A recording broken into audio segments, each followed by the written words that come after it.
Good morning. It is 4 AM here on the Isle of Skye and I'm off to the Kerrang to meet two clients for a landscape photography workshop. It is still raining, unfortunately. The weather's not meant to improve for another 3 hours yet, so I think it's going to be too late for a good sunrise, but time will tell. Let's get this sunrise photo shoot underway.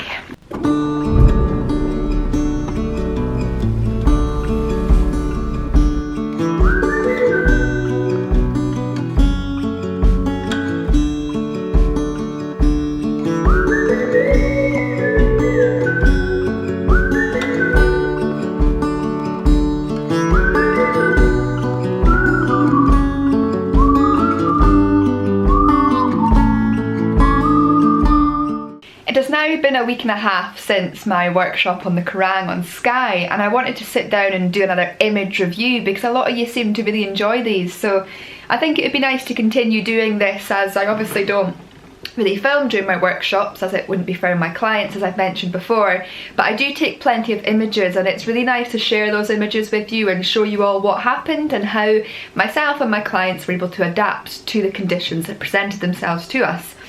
Now, as you will have just seen, when I woke up on the Isle of Skye that morning, it was very dark, very overcast. It was also still spitting with rain, and when I arrived at the Kerrang, I thought, there's no way we're going to get any good images this morning.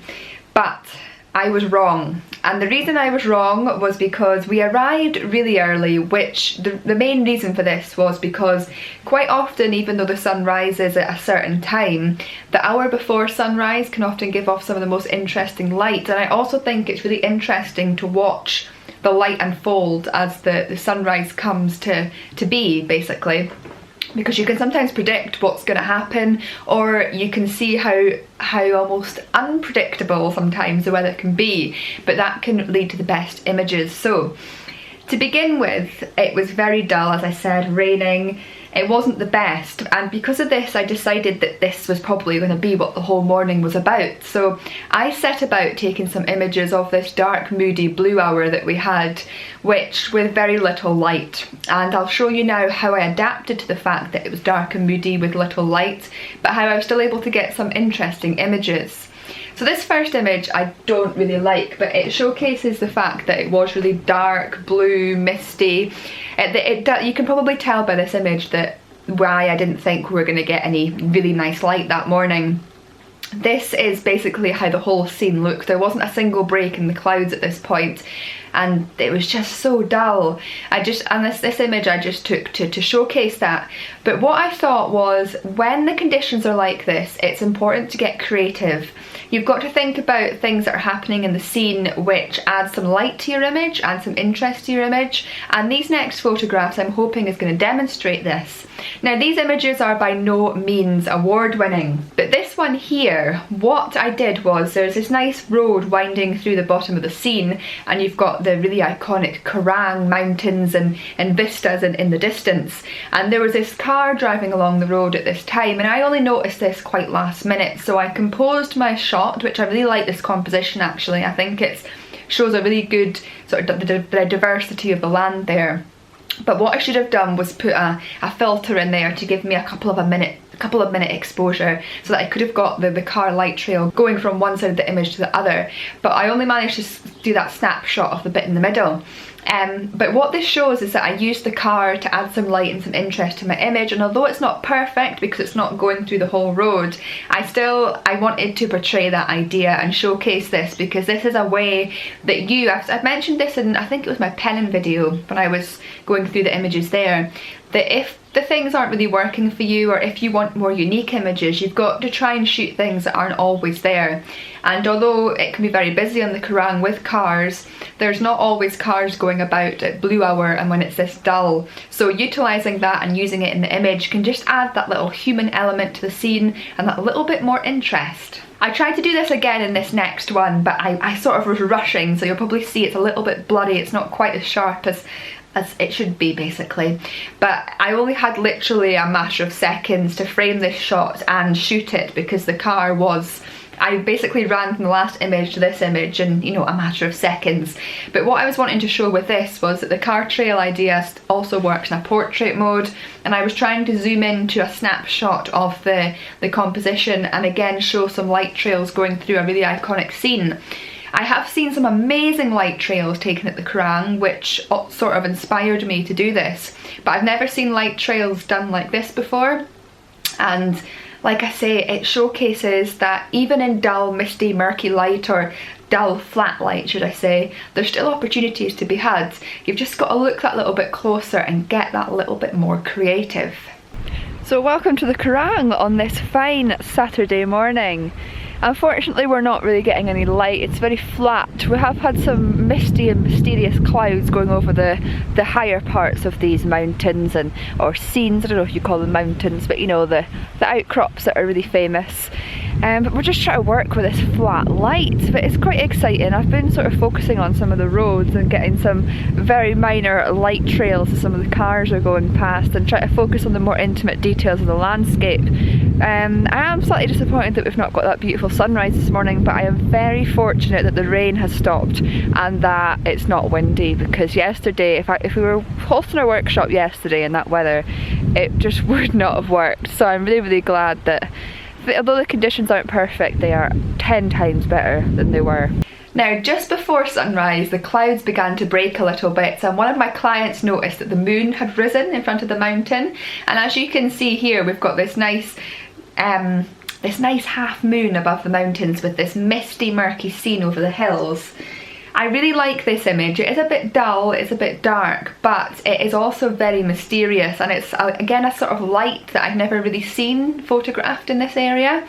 And I just wanted to utilise the fact that the moon was there, again something that's not always there and that you're not always going to see because the cloud cover is often very thick.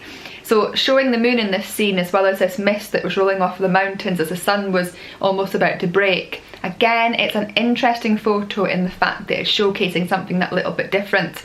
And for me, this is probably one of my favourite images from the morning, because although it's not perfect and it's quite dark, it does showcase that fact that I'm trying to utilise in this video, that fact that, you know, there is opportunities to be had in all weather conditions and all scenes if you look that little bit closer. And being somewhere iconic, I think it can be very difficult to get unique images, but if you're there for quite a long period of time and you're watching the light change and adapting to it, you're going to find images if you look closely enough. So then the clouds really began to break, which was in some ways a shock to me because I wasn't expecting us to get a sunrise. We were actually greeted with about 20 to 30 minutes of phenomenal light. Now at this point, a lot of other photographers had arrived, which was really good to see them getting out and enjoying it. And a lot of these photographers chose some of the iconic vantage points to get their images right at the start of the trail. We were a little bit further along, and although this is still an iconic scene, it was nice to shoot these images because although it's got the iconic mounds, one thing I didn't actually notice on the day but I've noticed when processing these images is there's these lovely channels of water at the bottom of a few of the images, and because the sunlight is reflecting on the water, it's adding some real interest to the image and sort of moving the eye in.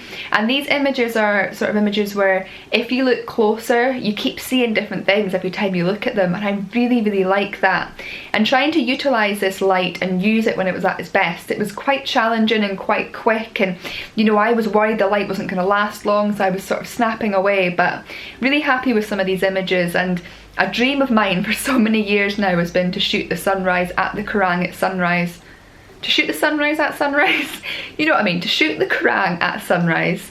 And to get to do it that morning and actually have a bit of a sunrise was so rewarding, and to share that with two clients who had never been to the Kerrang before was even more special. A little bit further on, the light disappeared from the famous mounds, but it was striking where I was standing on the mound and on the track that goes up the Kerrang. So in the background we had the hills were quite dark and you know, dark again, there wasn't much light on them.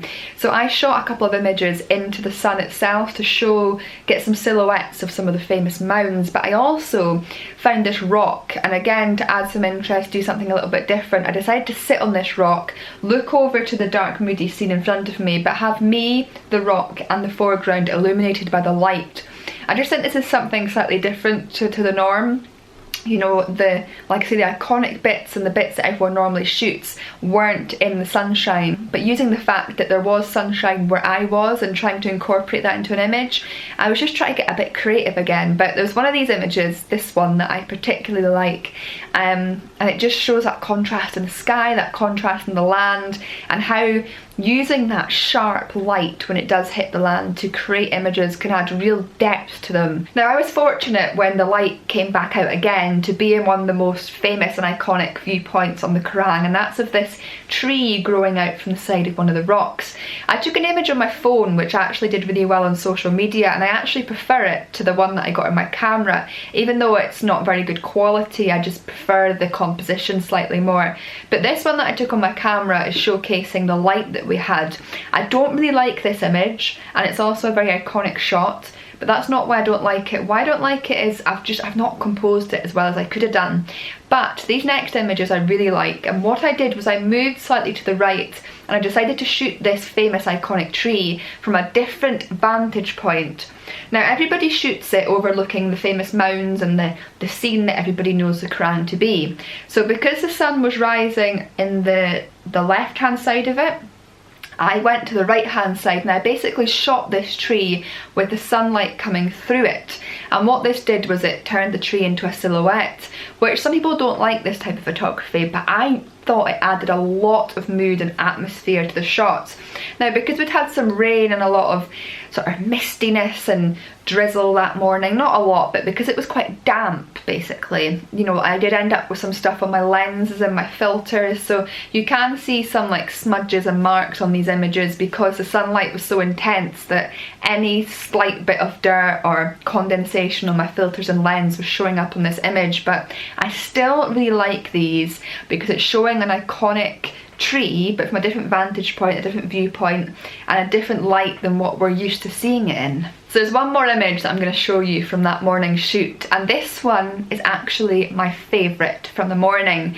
It's so simple, and it is not of the Kerrang, but it was taken at the Kerrang. It is this image here. Once the sun was no longer hitting the land that we were on, we decided to call it a morning. We were quite cold.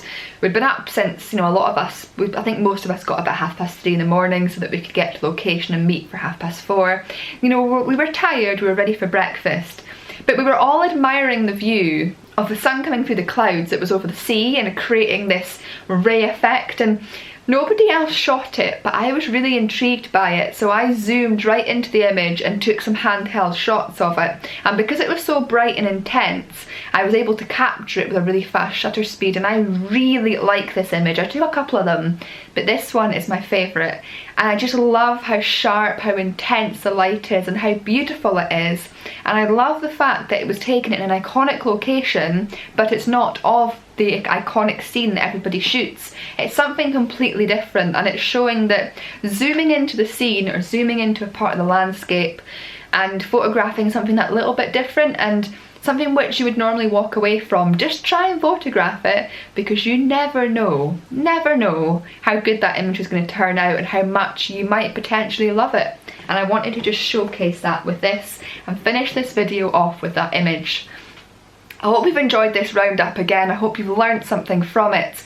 My next video, which is coming out on Thursday, is something a little bit different. I got gifted 2 nights in a holiday cottage on Skye when I was doing these workshops by the holiday rental company Cottages and Castles, and my next video is me walking around the cottage showing off what the cottage is about and what it looks like and how nice it was. So if that's something you'd be interested in, tune in on Thursday. If not, I'll be back with another exploring or photography related video next Sunday. I've got a lot of content coming up this month, so I'm going to be uploading 2 videos a week, Thursday nights and Sunday mornings, UK time. So yeah, I hope you'll enjoy them all. I hope you'll tune in, and I just want to say another huge thank you for watching. If you want to book yourself onto one of my workshops, head over to my website now. The group workshops are only £50 per person, which includes 3.5 hours out in the field, plus a post-workshop document documenting everything that we shot, a roundup of all of our images and everything that we learnt from it. I've had some really positive feedback so far, and it would be great to get more of you out into nature to enjoy the stunning scenes that we've got here in Scotland. I'll see you all again next time.